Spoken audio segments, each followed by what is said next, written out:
Just একবার চিন্তা করুন তো, ৩ জন যুবক রাস্তার পাশে বসে মোবাইল ইউজ করতেছে। হঠাৎ তাদের পিছন থেকে কিছু যুবক আসলো এবং তাদের সাথে কথা বলার চেষ্টা করলো। সেই ৩ জন যুবককে তারা জিজ্ঞেস করলো তাদের নাম কি, পরিচয় কি। কিন্তু যখনই তারা জানতে পারলো ওই ৩ জন যুবক মুসলিম, তখনই তাদের উপর টর্চার করা শুরু করলো। তাদের ফোন ছিনিয়ে নিল, তাদের বাইক ছিনিয়ে নিল, তাদেরকে সেখান থেকে অপহরণও করা হলো। এবং কি একজন যুবকের মাথায় পিস্তল ঠেকিয়ে তাকে জোরপূর্বক ভিডিও জবানবন্দি নেওয়া হয়েছে। সে যুবক বলছে, আমাকে জোরপূর্বক বন্দুক ঠেকিয়ে আপত্তিকর একটি ভিডিও রেকর্ড তারা করে নিয়েছে।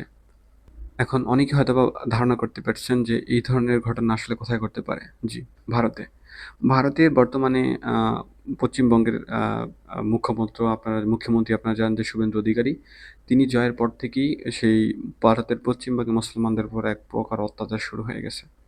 সেই ৩ জন যুবকের ফোন নিয়ে যাওয়া হয়েছে, তাদের বাইক নিয়ে যাওয়া হয়েছে, নগদ অর্থ নিয়ে যাওয়া হয়েছে এবং তাদেরকে অপহরণ করে ৫০,০০০ টাকার দাবিও করা হচ্ছে। এই ঘটনাটি ঘটে ভারতের ২৪ পরগনায় জেলায়। এখন পুলিশ সেখানের ভূমিকা কী ছিল? পুলিশকে জানানো হয়, পুলিশ সেখানে নীরব ভূমিকা পালন করে। এই ঘটনা ঘিরে এলাকার মুসলিমরা এখনো আতঙ্কে আছে যে তারা তাদের সাথে একটা অন্যায় হচ্ছে। বিনা বিচারে তাদেরকে ধরে নিয়ে যাওয়া হলো, তাদেরকে টর্চার করা হলো, পুলিশের কাছে যাওয়া হলো, পুলিশ তাদেরকে বিচার করতেছে না। তারা কোথায় বিচার পাচ্ছে না? দর্শক, এই ধরনের পরিস্থিতি যদি ভারতে সৃষ্টি হয়, ভারত আমাদের পার্শ্ববর্তী দেশ, আমাদের কি অবস্থা হবে আপনারা জাস্ট চিন্তা করেন। আমাদের দেশেও সংখ্যালঘু বাস করতেছে। তাদের কখনোই আমরা এমন করতেছি না, বা বাংলাদেশে এমন কোনো ঘটনাই ঘটেনি। কিন্তু ভারতে কেন বারবার এই ধরনের ঘটনা দিন দিন বেড়েই চলছে? ভারতে কেন সংখ্যালঘুদের অবস্থা আরও দিন দিন খারাপ হচ্ছে? ভারত আমাদের প্রতিবেশী দেশ। আমরা চাই তাদের সাথে সুসম্পর্ক বজায় রাখতে। কিন্তু পলিটিশিয়ানদের যে ন্যারেটিভ, এই ন্যারেটিভের বলি হচ্ছে সাধারণ হিন্দুরা। তারা বুঝতে পারতেছে না।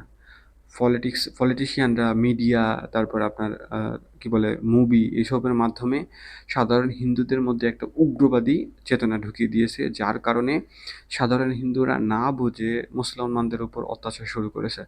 আমরা চাই বিশ্বের সকল মানুষ ভালো থাকুক। কে হিন্দু, কে মুসলমান, কে বৌদ্ধ, কে খ্রিস্টান, আমরা তো এটা জানি না। আমরা চাই বিশ্বের সকল মানুষগুলো ভালো থাকুক, কারো উপর কেউ জুলুম না করুক, কেউ অত্যাচার না করুক, কোথায় কারোর সাথে অন্যায় না হোক। দর্শক, আপনি কি মনে করেন ভারতে যে ঘটনাটা ঘটেছে সেটা কি ঠিক নাকি ব্যাঠিক? আর এসব ঘটনা রিডিউস করার জন্য বা কমিয়ে আনার জন্য ভারতের সরকারের কী ধরনের পদক্ষেপ নেওয়া উচিত বলে আপনি মনে করেন? অবশ্যই কমেন্ট বক্সে জানাবেন। দেখা হচ্ছে পরবর্তী কোনো আপডেটে। ততক্ষণ ভালো থাকবেন, সুস্থ থাকবেন।